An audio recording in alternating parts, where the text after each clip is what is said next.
అదేవిధంగా ప్రార్థనలో కొనసాగుదాం. అయ్యా నీకు వందనాలు వందనాలు వందనాలు చెల్లిస్తున్నాము ప్రభువా. మరి ఇంతవరకు తండ్రి చేయబడిన ప్రార్థనలు మీరు విన్నారని మేము నమ్ముచున్నాము.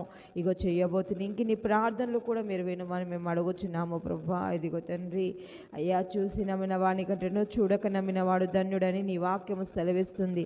అయ్యా ఇదిగో రాజా, నీవు సమాధానం ఇయ్యకయే ప్రభువా, నీవు ఇస్తావని మేము విశ్వసిస్తున్నాము. మీరు జ్ఞాపకం చేసుకోండి ప్రభువా. ఇదిగో రాజా ప్రార్థిస్తున్నాము. మరి అనేక దేశాల్లో అనేక ప్రాంతాల్లో సేవకులకు ప్రభువా ఎన్నో ఇరుకులు ఇబ్బందులు తండ్రి.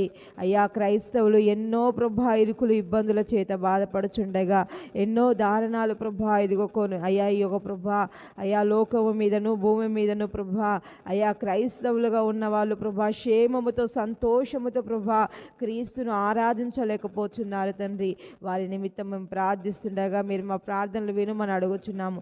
అదేవిధంగా ప్రార్థిస్తామే. ఇదిగో అనేక దేశాల్లో అనేక గ్రామాల్లో అనేక పట్టణాల్లో క్రైస్తవులుగా ఉన్నారు, కానీ క్రైస్తవుల యొక్క జీవితాలు ఇదిగో దేవుని వైపు చూడడానికి అవకాశము లేకుండా మారిపోతున్నాయి.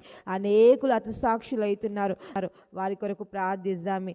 అబ్రహాము ప్రార్థించినప్పుడు లోతు కుటుంబాన్ని దేవుడు అగ్నిగంధకాల నుండి రక్షించిండు. మరి ఈ దినమున ఎంతమంది క్రైస్తవ బిడ్డలైతే బాధలతో ఉన్నారో, ఇబ్బందులతో ఉన్నారో, బానిసత్వంలో ఉన్నారో, ఇరుకుల్లో ఉన్నారో వారి నిమిత్తం మనం ప్రార్థిస్తాం.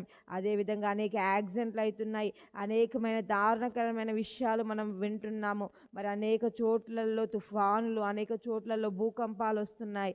కాబట్టి ఇవన్నీ రాకుండా దేవుడు మంచి క్షేమకరాన్ని ఇచ్చులాగున క్రైస్తవులకు